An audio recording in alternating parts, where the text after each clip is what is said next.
നമസ്കാരം. 24 എല്ലാ പ്രേക്ഷകർക്കും നല്ലൊരു വാർത്താസമ്പന്നമായ ദിനം ആശംസിക്കുകയാണ്. ഇന്ന് ഫെബ്രുവരി 15 ഞായറാഴ്ച, കുംഭം 3. നമുക്ക് ന്യൂസ് ബ്രേക്സ് തുടങ്ങാം.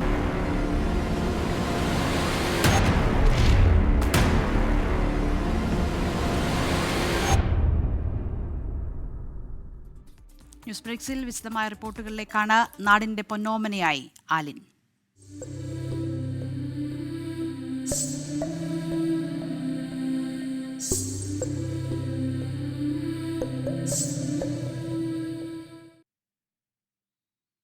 അഞ്ചു കുരുന്നുകൾക്ക് പൊതുജീവനേകിയ ആലിൻ ഷിറിൻ എബ്രാഹിമിന് വിട നൽകാൻ കേരളം. സംസ്കാരം ഇന്ന് 3 മണിക്ക് പത്തനംതിട്ട മല്ലപ്പള്ളി CSI ചർച്ചിൽ നടക്കും. ഔദ്യോഗിക ബഹുമതികളോടെയാണ് സംസ്കാരം നടക്കുക.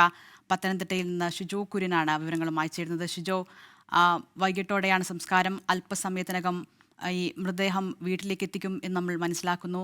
എങ്ങനെയാണ് ചടങ്ങ്? വലിയ രീതിയിൽ ആ നാട്ടിൽ മാത്രമല്ല കേരളം ആകെ ഒന്നടങ്കം ആ കുഞ്ഞിൻ്റെ വിടവാങ്ങലിന് ആ രീതിയിൽ തന്നെ വളരെ ദുഃഖത്തോടെയാണ് നിൽക്കുന്നത്. എങ്ങനെയാണ് വീട്ടിൽ നിന്നുള്ള വിവരങ്ങൾ? അതിനുശേഷം 3 മണിയോടുകൂടി നെടുങ്ങാടപ്പള്ളി CSI പള്ളിയിൽ ഔദ്യോഗിക ബഹുമതികളോടെ പൊന്നോമനയ്ക്ക് കേരളക്കര വിട നൽകും. അങ്ങേയറ്റം വൈകാരികമായിട്ടുള്ള നിമിഷങ്ങൾ തന്നെയാണ്. നമുക്ക് എല്ലാവർക്കും അറിയാവുന്നതുപോലെ സംസ്ഥാനത്തെ ഏറ്റവും പ്രായം കുറഞ്ഞ അവയവദാതാവാണ് ആലിൻ. 10 മാസം മാത്രം പ്രായം നിൽക്കെ മസ്തിഷ്ക മരണം സംഭവിക്കുന്നു. അതിന് പിന്നാലെ 5 കുരുന്നുകൾക്ക് പുതുജീവനേകിയാണ് ആലിൻ ഈ ലോകത്തോട് വിട പറയുന്നത്. അങ്ങനെ ആലിന്റെ ഒരു വലിയ ചിറകിന് ആ ഒരു തണലിലായിരിക്കും ഇനിയിപ്പോൾ കേരളക്കര. ആലിന് എല്ലാവിധ ബഹുമതികളോടും കൂടി വിട നൽകാൻ വേണ്ടിയുള്ള ഒരുക്കങ്ങളിലാണ് കേരള പൊതുസമൂഹം. മുഖ്യമന്ത്രി തന്നെ ഇന്നലെ പറഞ്ഞിരുന്നു, ആലിന്റെ മാതാപിതാക്കളെ അങ്ങേയറ്റം ഈ വേദനയിലും ആലിന്റെ അവയവങ്ങൾ ദാനം ചെയ്യാൻ കാണിച്ച ആ മനസ്സ് കേരളക്കര വലിയ നന്ദിയോടുകൂടി കാണുന്നു എന്നുള്ള കാര്യമൊക്കെ മുഖ്യമന്ത്രിയും മറ്റ് സാംസ്കാരിക നായകന്മാരും എല്ലാം പറഞ്ഞിരുന്നു. അങ്ങനെ നാട് മുഴുവൻ ഒരുപക്ഷെ പലയിടങ്ങളിൽ നിന്ന് പോലും ആലിന് അവസാനമായി വിട നൽകാൻ വേണ്ടി കേരളത്തിന്റെ വിവിധ ഇടങ്ങളിൽ നിന്ന് ഒരുപക്ഷെ കൂടുതൽ ആളുകൾ മല്ലപ്പള്ളിയിലെ വീട്ടിലേക്ക് വന്നേക്കും. എന്തായാലും മല്ലപ്പള്ളിയിലെ ഒരു സ്വകാര്യ ആശുപത്രിയിലെ മോർച്ചറിയിലാണ് ആലിന്റെ മൃതദേഹം ഇപ്പോൾ സൂക്ഷിച്ചിരിക്കുന്നത്. കഴിഞ്ഞ ദിവസം തന്നെ കോട്ടയം മെഡിക്കൽ കോളേജിൽ വെച്ച് പോസ്റ്റ്മോർട്ടം ഒക്കെ പൂർത്തിയാക്കി രാത്രിയോടുകൂടി തന്നെ കുഞ്ഞിന്റെ മൃതദേഹം ബന്ധുക്കൾക്കും മാതാപിതാക്കൾക്കും വിട്ടു നൽകിയിരുന്നു.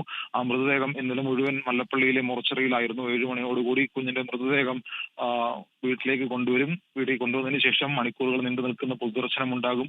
അവസാനമായി ആലിനെ കാണാൻ വരുന്ന എല്ലാവരും കണ്ട് യാത്ര അയച്ചു നൽകിയതിനു ശേഷമായിരിക്കും നെടുങ്ങാടപ്പള്ളി CSI പള്ളിയിൽ വെച്ച് കുഞ്ഞിന് അന്ത്യവിശ്രമം. എല്ലാവിധ സംസ്ഥാന സർക്കാരിന്റെ ഔദ്യോഗിക ബഹുമതികളും ആലിന് നൽകുകയും ചെയ്യും. ഒരു വീടോ നാടോ മാത്രമല്ല, കേരളമാകെ ആലിൻ്റെ ഈ യാത്രയ്ക്ക് അവരുടെ ഹൃദയത്വം കൊണ്ട് കൂടെയുണ്ട്. മാതൃകാപരമായ ഒരു കാര്യം ചെയ്തുകൊണ്ടാണ് ആലിൻ വിടവാങ്ങിയത്. 5 പേർക്ക്, 5 കുരുന്നുകൾക്ക് ജീവൻ നൽകിക്കൊണ്ടാണ് ആ ജീവൻ ഇവിടെ നിന്ന് വിടവാങ്ങിയത്. ഔദ്യോഗിക ബഹുമതികളോടെയായിരിക്കും സംസ്കാര ചടങ്ങുകൾ. ഷിജോ കുര്യനാണ് വിവരങ്ങൾ നൽകിയത്. ഇന്നത്തെ മറ്റു പ്രധാന വാർത്തകളുടെ സമഗ്ര ചിത്രവുമായി 24ന്റെ പ്രതിനിധികൾ വിവിധയിടങ്ങളിൽ നിന്ന് ചേരുന്നുണ്ട്. തിരുവനന്തപുരത്ത് നിന്ന് എസ് വിനീഷ് കുമാറും കൊച്ചിയിൽ നിന്ന് ലാൽകൃഷ്ണനും ഡൽഹിയിൽ നിന്ന് ആർ അച്യുതനുമായിന്ന് ചേരുന്നത്. ആദ്യം തിരുവനന്തപുരത്തേക്കാണ്. തിരുവനന്തപുരത്ത് ഇന്ന് പ്രധാനപ്പെട്ട കാര്യം ശബരിമല സ്വർണ്ണക്കൊള്ളയുമായി ബന്ധപ്പെട്ട കുറ്റപത്രം വേഗത്തിലാക്കാനുള്ള SITയുടെ നടപടികളാണ്. ഒപ്പം ബിനോയ് വിശ്വം നയിക്കുന്ന LDFന്റെ തെക്കൻ മേഖലാ ജാഥയ്ക്ക് ഇന്ന് സമാപനവുമുണ്ട്. എസ് വിനീഷ് കുമാർ, ഏത് രീതിയിലാണ് LDFന്റെ യാത്ര? ഒപ്പം SITയുടെ തുടർ നടപടികൾ, എത്രയും വേഗത്തിൽ കുറ്റപത്രം സമർപ്പിക്കാനുള്ള അവരുടെ നടപടികൾ, അത് ഏത് രീതിയിൽ പുരോഗമിക്കുന്നു? SIT അതിവേഗം തന്നെ ഈ കുറ്റപത്രം സമർപ്പിക്കാനുള്ളൊരു നീക്കം ആരംഭിച്ചിട്ടുണ്ട്. അതിന്റെ ഭാഗമായിട്ടാണ് കഴിഞ്ഞ ദിവസം SIT സംഘം ശബരിമലയിലെത്തുകയും സന്നിധാനത്തുള്ള സ്വർണ്ണപ്പാളികളുടെ സാമ്പിളുകൾ ശേഖരിക്കുകയും ചെയ്തു. ഇതിന്റെ സാമ്പിളുകൾ ഇപ്പോൾ പരിശോധനയ്ക്ക് വേണ്ടി ജംഷഡ്പൂരിലേക്ക് അയച്ചിട്ടുണ്ട്. അവിടുന്ന് അതിന്റെ ഫലം വരുന്ന മുറയ്ക്കായിരിക്കും മറ്റ് നടപടിയുമായി മുന്നോട്ട് പോവുക. കുറ്റപത്രം സമർപ്പിക്കുന്നത് വൈകുന്നത് കൊണ്ട് തന്നെ ഇപ്പോൾ നിലവിലുള്ള പ്രതികൾക്ക് ജാമ്യം കിട്ടിക്കൊണ്ടിരിക്കുന്ന ഒരു അവസ്ഥയുണ്ട്. ഇത് എങ്ങനെയെങ്കിലും മറികടക്കേണ്ടതുണ്ട്.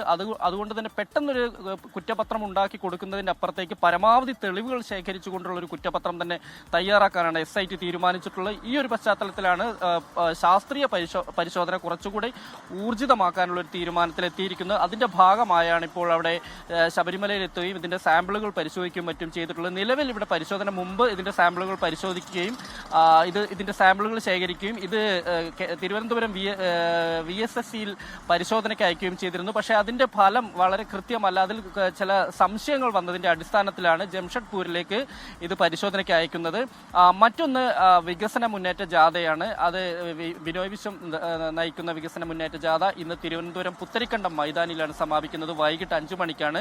ജാഥ ക്യാപ്റ്റൻ എം സ്വരാജാണ്. പരമാവധി 4 മണ്ഡലത്തിൽ തിരുവനന്തപുരം, കഴക്കൂട്ടം ഉൾപ്പെടെ 4 മണ്ഡലങ്ങളിലുള്ള ആളുകൾ പങ്കെടുക്കും. പരമാവധി ഇത് വിജയിപ്പിച്ചെടുക്കുക എന്നുള്ളത് തന്നെയാണ് LDFന്റെ ഒരു തന്ത്രം. നമുക്കറിയാം, അതിൽ പരമാവധി ആളുകളെ ഇവർ ഓരോ സ്ഥലങ്ങളിലും പോയപ്പോഴും പരമാവധി ആളുകളെ LDF പ്രവർത്തകരെ സംഘടിപ്പിക്കാൻ കഴിഞ്ഞിട്ടുണ്ട് എന്നുള്ളതാണ് എടുത്തു പറയേണ്ട കാര്യം.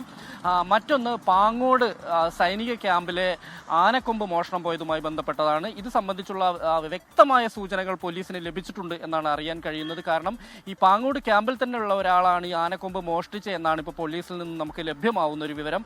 അടുത്ത ദിവസം തന്നെ അല്ലെങ്കിൽ മണിക്കൂറുകൾക്കകം തന്നെ അറസ്റ്റിലേക്ക് പോകും. കാരണം ഇതിന്റെ ഫോറൻസിക് പരിശോധനയും മറ്റും നടന്നുകൊണ്ടിരിക്കുകയാണ്. ഈ പറഞ്ഞ വ്യക്തിയുമായി ഇത് മാച്ച് ആവുകയാണെങ്കിൽ ഉടൻ തന്നെ അദ്ദേഹത്തെ അറസ്റ്റ് ചെയ്തേക്കും. നമുക്കറിയാം, ഈ ഇവന്റ് മാനേജ്മെന്റ് പ്രതിനിധികൾ ഉൾപ്പെടെ ഇവിടെ DJ പാർട്ടി നടത്തിയ സമയത്ത് എത്തിയിരുന്നു. അതിലെ ജീവനക്കാരെ ഉൾപ്പെടെ കൃത്യമായി തന്നെ പോലീസ് മൊഴിയെടുത്തിരുന്നു. ഇതിൽ നിന്നെല്ലാം ലഭിച്ച മൊഴിയുടെ അടിസ്ഥാനത്തിലാണ് ഈ ആനക്കൊമ്പ് മോഷ്ടിച്ച ആൾ ഇതിനകത്ത് തന്നെ ഈ ക്യാമ്പിൽ തന്നെയുള്ള ആളാണ് എന്നുള്ളൊരു വിവരം പോലീസിന് അല്ലെങ്കിൽ അത്തരത്തിലുള്ള നിഗമനത്തിൽ പോലീസ് എത്തിച്ചേരുന്നത്. ഇതിന്റെ ഒരു പശ്ചാത്തലത്തിലാണ് അറസ്റ്റും മറ്റു നടപടികളുമായി മുന്നോട്ട് പോകാൻ പോലീസ് തീരുമാനിച്ചിട്ടുള്ളത്. തിരുവനന്തപുരത്ത് നിന്ന് S വിനേഷ് കുമാറാണ് വിവരങ്ങൾ നൽകിയത്. നമ്മൾ കൊച്ചിയിലേക്ക് പോവുകയാണ്. അവിടെ ലാൽകൃഷ്ണൻ തയ്യാറാണ്. ലാല്, എളമക്കരയിൽ മരിച്ച 6 വയസ്സുകാരി, അച്ഛനും മകളും ആത്മഹത്യ ചെയ്ത സംഭവത്തിലെ 6 വയസ്സുകാരി പീഡനത്തിനിരയായി എന്ന ഞെട്ടിക്കുന്ന വിവരം ഇന്നലെയാണ് നമ്മൾ അറിഞ്ഞത്. ഇതിൽ അന്വേഷണം എങ്ങനെ പുരോഗമിക്കുന്നു? ഇതോടൊപ്പം ഏത് രീതിയിൽ ആണ് തെക്കൻ മധ്യ കേരളത്തിൽ നമ്മൾ ഇന്ന് വാർത്തകൾ പ്രതീക്ഷിക്കേണ്ടത്?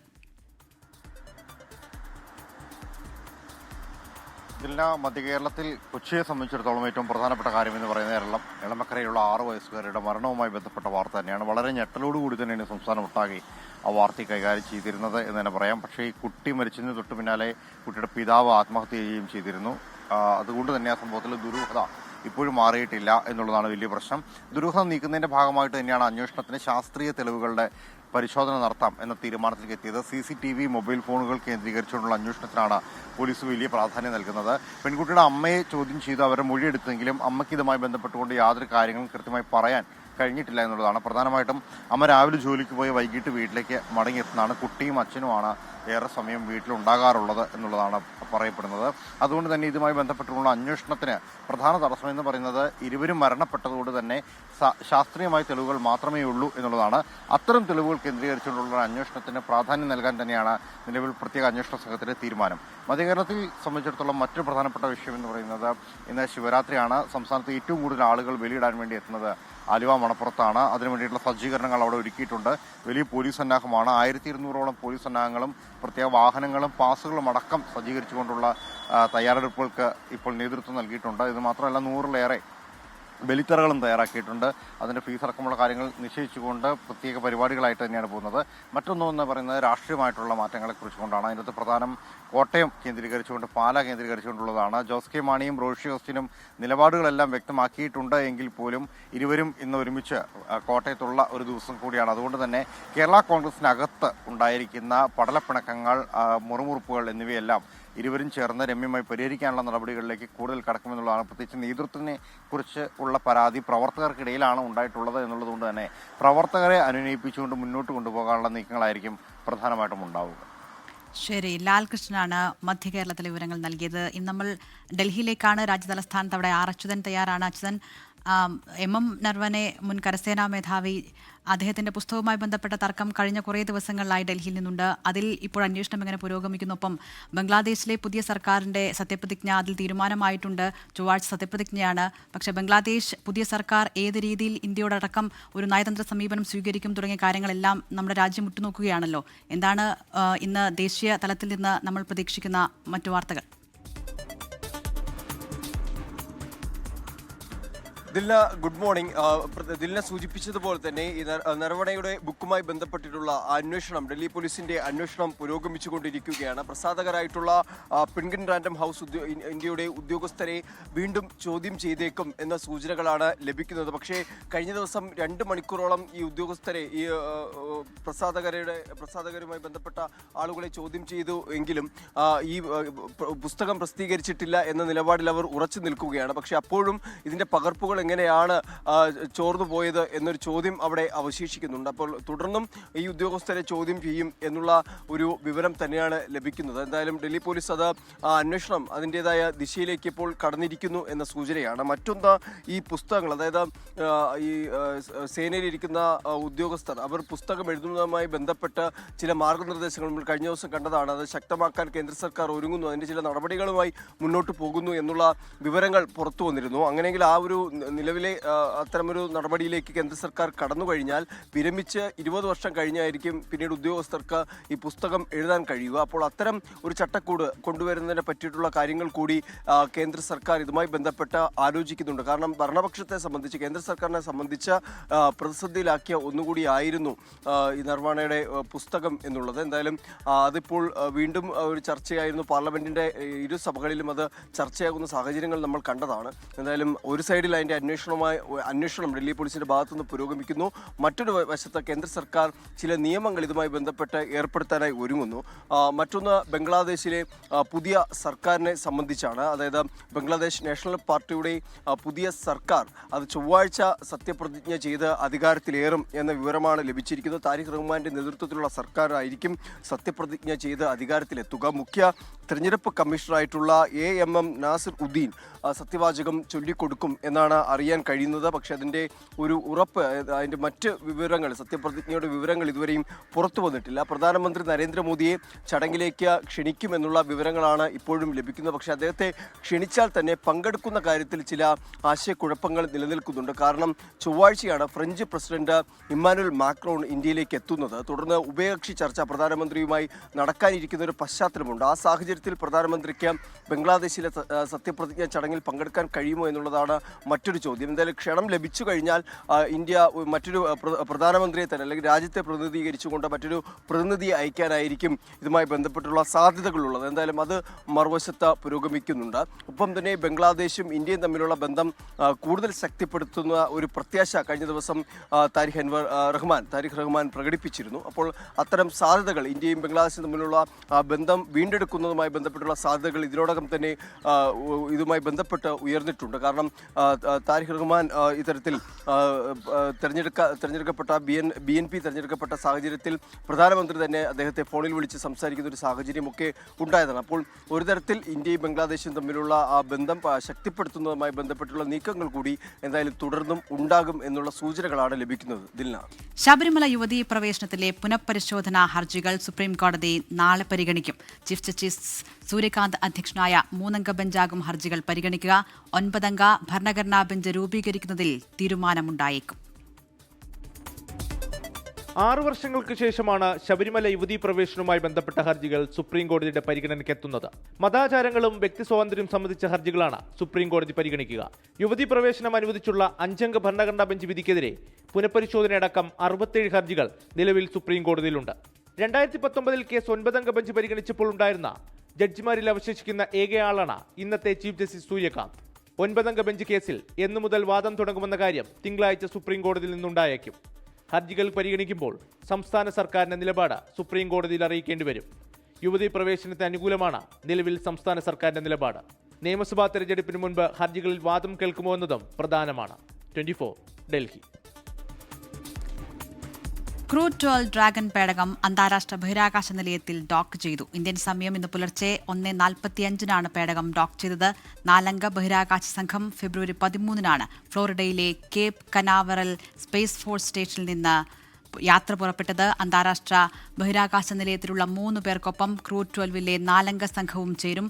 ക്രൂ 11 ദൗത്യത്തിലെ ഒരാൾക്ക് അടിയന്തര വൈദ്യസഹായം വേണ്ടി വന്നതിനാൽ ജനുവരി 15 ഭൂമിയിലേക്ക് മടങ്ങിയതിനെ തുടർന്ന് അന്താരാഷ്ട്ര ബഹിരാകാശ നിലയത്തിൽ 3 പേർ മാത്രമേ ഉണ്ടായിരുന്നുള്ളൂ. നാസയുടെ 2 അമേരിക്കൻ സഞ്ചാരികളും യൂറോപ്യൻ സ്പേസ് ഏജൻസിയുടെ ഒരു ഫ്രഞ്ച് സഞ്ചാരിയും ഒരു റഷ്യൻ സഞ്ചാരിയുമാണ് ക്രൂഡ് 12 ദൗത്യത്തിലുള്ളത്. അന്താരാഷ്ട്ര ബഹിരാകാശ നിലയത്തിൽ 8 മാസം ചെലവിടുന്ന ഇവർ നിരവധി പരീക്ഷണങ്ങളുടെയും ഭാഗമാകും. ഇന്ന് മഹാശിവരാത്രി.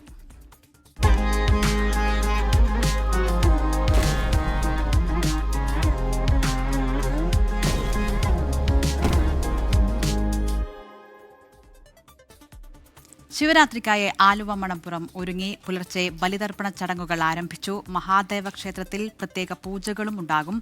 116 ബലിത്തറകളാണ് തിരുവിതാംകൂർ ദേവസ്വം ബോർഡ് ഇത്തവണ ഒരുക്കിയിരിക്കുന്നത്. സുരക്ഷയ്ക്കായി 1500 പോലീസ് ഉദ്യോഗസ്ഥരെ മണപ്പുറത്തും ക്ഷേത്ര പരിസരത്തുമായി വിന്യസിക്കും.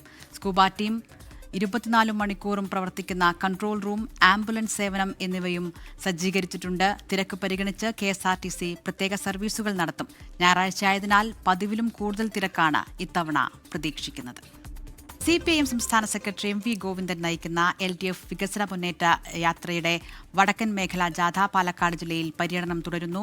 ഇന്നലെ ജില്ലാ അതിർത്തിയായ തൃത്താലയിലെ കുമരനെല്ലൂരിൽ സ്വീകരണം നൽകി. ഇന്ന് ഒറ്റപ്പാലം, മണ്ണാർക്കാട്, കോങ്ങാട്, മലമ്പുഴ, പാലക്കാട് തുടങ്ങിയ മണ്ഡലങ്ങളിൽ ജാഥ പര്യടനം നടത്തും. തിങ്കളാഴ്ച തരൂർ മണ്ഡലത്തിലെ സ്വീകരണത്തോടെ വടക്കൻ മേഖലാ ജാഥ പൂർത്തിയാകും.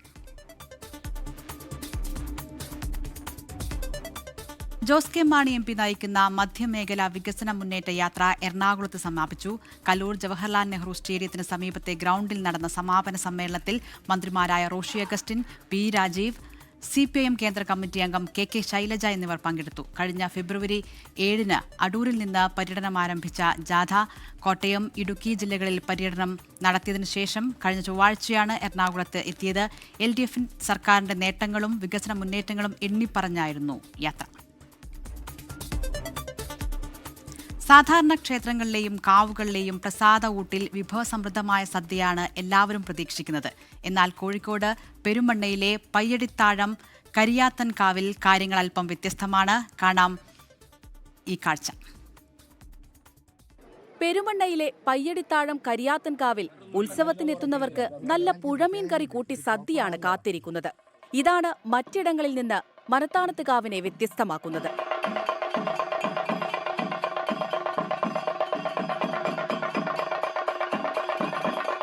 ഇന്നോ ഇന്നലെയോ തുടങ്ങിയതല്ല മനത്താണത്ത് കാവിലെ പുഴമീൻ കറി ഉൾപ്പെടുന്ന വിഭവസമൃദ്ധമായ സദ്യ. തലമുറകളായി തുടർന്നു വരുന്നതാണ് ഉത്സവ ദിവസത്തെ സദ്യയിലെ ഈ പുഴമീൻ കറി. 400 വർഷത്തോളം ഈ ക്ഷേത്രത്തിന്റെ ഉത്ഭവം ഉണ്ടായിട്ട് അന്ന് തൊട്ടേ ഈ മത്സ്യക്കറി കൊടുക്കുന്നുണ്ട് വരുന്ന ആളുകൾക്ക്. പക്ഷെ അത് രാത്രിത്തെ ഭക്ഷണത്തിനാണ് കൊടുക്കുന്നത്. പക്ഷെ മത്സ്യക്കറി കഴിച്ച ഒരാളും തന്നെ ഈ തിരുമുറ്റത്തേക്ക് അതിനുശേഷം കടക്കാൻ പാടില്ല. കാവിന്റെ സമീപത്തുകൂടെ ഒഴുകുന്ന മാമ്പുഴയിലെ മീനുകളാണ് കറിക്കായി ഉപയോഗിക്കുന്നത്. ഉത്സവദിനത്തിന്റെ തലേന്ന് വൈകിട്ട് ഊരായ്മക്കാരെല്ലാവരും ചേർന്ന് മാമ്പുഴയിലേക്ക് ഇറങ്ങും. പിന്നെ വലവീശിയും തണ്ടാലി വല വിരിച്ചും ചൂണ്ടയിട്ടുമെല്ലാം മീൻ പിടിക്കും.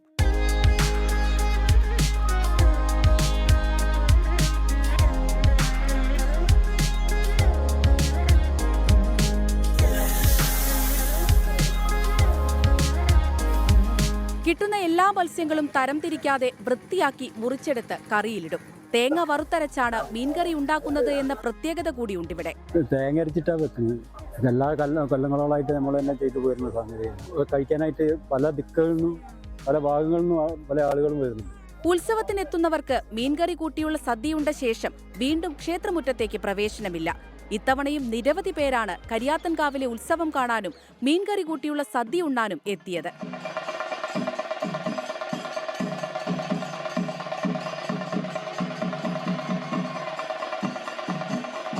24 കോഴിക്കോട്.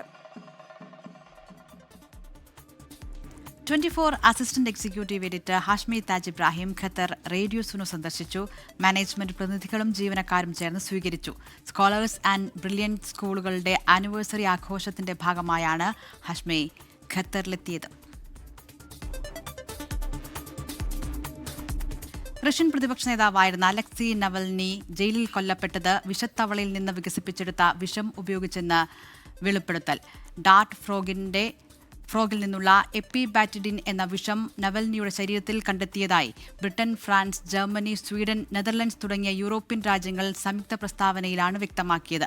2024 ഫെബ്രുവരി 16-നാണ് നവൽനിയെ മരിച്ച നിലയിൽ ജയിലിൽ കണ്ടെത്തിയത്. വിഷപ്രയോഗത്തിലൂടെയാണ് നവൽനിയെ റഷ്യ വധിച്ചതെന്ന് നേരത്തെയും ആരോപണം ഉയർന്നിരുന്നു. റണ്ണേഴ്സ് പെരിങ്ങോടിന്റെ നേതൃത്വത്തിൽ നടക്കുന്ന പെരിങ്ങോട് ഹെറിറ്റേജ് മാരത്തൺ ആരംഭിച്ചു. 21 കിലോമീറ്റർ മാരത്തണിന്റെ ഫ്ളാഗ് ഓഫ് മന്ത്രി MP രാജേഷ് നിർവഹിച്ചു. 3 കിലോമീറ്റർ, 5 കിലോമീറ്റർ, 10 കിലോമീറ്റർ, 21 കിലോമീറ്റർ എന്നിങ്ങനെ 4 വിഭാഗങ്ങളിലായാണ് മാരത്തൺ. ഷാരിഖ് നവാസ് പാലക്കാട് വിവരങ്ങളുമായി ചേരുകയാണ്. ഷാരിസ്, ഒരുക്കങ്ങളൊക്കെ പൂർത്തിയായോ? ഇവിടെ വരെ എത്തി കാര്യങ്ങൾ? 21 കിലോമീറ്റേഴ്സ് റണ്ണേഴ്സ് മാരത്തോൺ ഇപ്പോൾ ആരംഭിച്ചു കഴിഞ്ഞു. അതുപോലെ തന്നെ 10 കിലോമീറ്റർ റണ്ണേഴ്സും മാരത്തോൺ ആരംഭിച്ചു കഴിഞ്ഞു. വലിയ ആവേശത്തിലാണ്.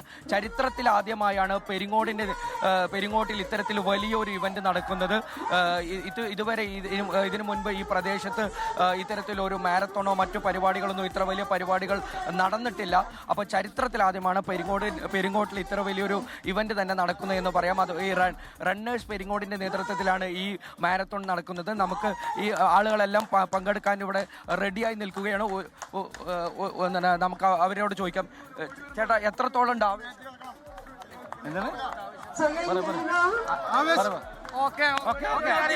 ആവേശത്തോടെ ഈ റണ്ണേഴ്സ് ഞങ്ങൾ അടിച്ചു പൊളിക്കും. ആവേശം വലിയ ആവേശത്തിലാണ് ഇവർ ഇപ്പോൾ മാരത്തോൺ ആരംഭിക്കാൻ പോവുകയാണ്. ഫ്ലാഗ് ഓഫ് ചടങ്ങുകൾ ഉൾപ്പെടെ നടന്നുകൊണ്ടിരിക്കുകയാണ്. മാരത്തോൺ ഈ 5 കിലോമീറ്ററിന്റെ മാരത്തോണാണ് ഇപ്പോൾ ആരംഭിച്ചിരിക്കുന്നത്. സ്ത്രീകളും കുട്ടികളും ഉൾപ്പെടെ ഒട്ടേറെ പേരാണ് ഇതിൽ പങ്കെടുത്തിരിക്കുന്നത്. അതിരാവിലെ തന്നെ 5 മണി മുതൽ ഇവിടെ ഒട്ടേറെ പേർ എത്തി. 2000-ലധികം ആളുകളാണ് ഇപ്പോൾ ഈ മാരത്തോണിൽ രജിസ്റ്റർ ചെയ്തിട്ടുള്ളത്. ഇപ്പോൾ VT ബൽറാം, തൃത്താലയുടെ മുൻ MLA VT ബൽറാമാണ് ഈ 5 കിലോമീറ്ററിന്റെ മാരത്തോണിന്റെ ഫ്ലാഗ് ഓഫ് നിർവഹിച്ചത്. കുട്ടികളും അതുപോലെ തന്നെ സ്ത്രീകളും ഉൾപ്പെടെ ഒട്ടേറെ പേരാണ് ഈ മാരത്തോണിൽ പങ്കെടുത്തത്. സൂംബ നൃത്തത്തോടെയാണ് മാരത്തോൺ ആരംഭിച്ചത്. സൂംബ നൃത്തത്തിന് ശേഷമാണ് ഓരോ മാരത്തോണും, അതായത് 21 കിലോമീറ്റർ, 10 കിലോമീറ്റർ, 5 കിലോമീറ്റർ, 3 കിലോമീറ്റർ എന്നിങ്ങനെയാണ് കാറ്റഗറികൾ ഉൾപ്പെടുത്തിയിരിക്കുന്നത്. പാലക്കാട് നിന്ന് വിവരങ്ങൾ നൽകിയത്. സമസ്ത AP വിഭാഗം 100ാം വാർഷിക സമ്മേളനം 2027 ജനുവരി 28 മുതൽ 31 വരെ മലപ്പുറത്ത് നടക്കും. സമസ്ത 100 പ്രകാശ വർഷങ്ങൾ എന്ന പ്രമേയത്തിലാണ് സമ്മേളനം നടക്കുക. മലപ്പുറം കോട്ടയ്ക്കലിൽ നടന്ന വിളംബര സമ്മേളനത്തിൽ കാന്തപുരം AP അബൂബക്കർ മുസ്ലിയാരാണ് സ്ഥലവും തീയതിയും പ്രഖ്യാപിച്ചത്. ഇതോടെ ന്യൂസ് ബ്രേക്സ് ഇവിടെ പൂർണ്ണമാവുകയാണ്.